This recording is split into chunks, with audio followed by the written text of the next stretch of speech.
April is Sexual Assault Awareness Month, and studies show 1 in 5 women in the United States have experienced completed or attempted rape during their lifetime.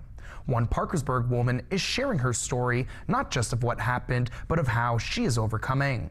Alexis Garduna is a wife, a mother, and a leader who is now making an impact on the next generation of women in our community and beyond.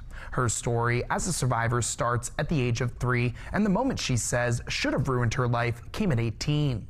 But pain was turned into purpose, and today, Alexis is bringing hope to others. Her story of overcoming was born in a personal encounter with Jesus, and her message to other survivors is this: there's nothing that you've done in your past that can stop you from walking in your purpose in the future. You are not damaged goods. That God can take your story, your mess that you're in, and create a beautiful masterpiece, a story, because that's what he does. He restores and he redeems, and it's the same for you.